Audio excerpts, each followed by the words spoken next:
जय श्री राम जी। जैसे हम रामायण पढ़ते हैं तो उसमें निषाद राज गुह का एक वृतांत आता है। तो ये हम लोगों को ये भी हो जाता है ना, निषाद राज कौन थे। तो इसके लिए वाल्मीकि जी लिखते हैं कि निषाद जाति के थे वो, और श्री रामचंद्र जी के प्राणों के समान मित्र थे, बड़े बली थे। और जब उन्हें पता चला था कि राम जी हमारे देश में आए हैं, तो वह वहां पर फटाफट अपने सभी संबंधियों को लेकर चल दिए थे। तो कहीं कहीं पर लिखा गया है कि ये जो निषाद राजगुरु थे, भगवान कार्तिकेय के जो हैं, उन्होंने ही निषाद राजगुरु का रूप धारण करके जन्म लिया था। वही निषाद राज थे, अर्थात कि साक्षात कार्तिकेय जी का अंश थे। तो इसीलिए उन्हें गुह कहा गया, क्योंकि गुह नाम जो है भगवान कार्तिकेय का है। कार्तिकेय जी जो प्रभु भोलेनाथ के पुत्र हैं, उनका ही ये अवतार थे, ये कहीं कहीं कहा है। और पद्म पुराण भूमिखंड में जब राजा पृथु के जन्म का वर्णन किया ना, तो तब जब राजा वेन की मृत्यु हो गई, तो ऋषियों ने राजा वेन को पकड़कर उनकी बाई जंगा को जब मथा, तो उसमें से काले अंजन की राशि के समान एक नाटे कद का मनुष्य प्रकट हुआ।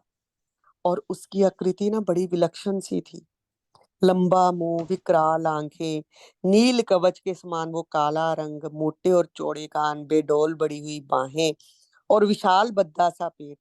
तो जब ये हुलिया ऋषियों ने देखा, तो उन्होंने कहा कि हमने तो यज्ञ के समय इसको मथा इसलिए था कि राजा के रूप में कोई राजा इसका कोई अंश पैदा होगा, तो उसको ही राज पर बिठाएंगे।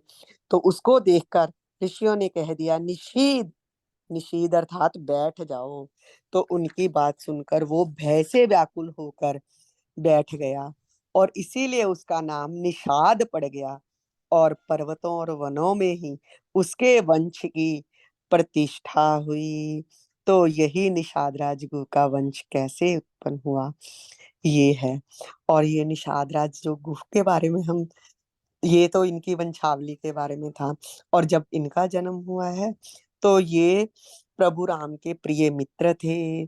तो इसीलिए जब उन्हें पता चला था ना, प्रभु राम यहाँ पर आए हैं मेरे राज्य में, तो वो भागे आए हैं और प्रभु राम से कितने प्रेम से मिले हैं। और रामायण में और इनका दोबारा वर्णन भी आता है कि जब भरत जी का आगमन उन्होंने सुनाया निषाद राजगुरु ने कि भरत जी इतनी सेना को लेकर साथ आ रहे हैं, तो फिर वो तो एकदम से उठते हैं कि चाहे हमारी मृत्यु हो जाए, पर हम भरत को आगे, अगर वो राम को समाप्त करने के लिए जा रहा है तो नहीं जाने देंगे। ये आगे हम जब रामायण पढ़ते हैं ना, तो उसमें ये प्रसंग आता है। तो निषाद राजगुरु है प्रभु के प्रिय सखा। और गुह का अर्थ है कार्तिकेय। तो कई कई लोग इन्हें कार्तिकेय का जो है अंश अवतार भी मानते हैं।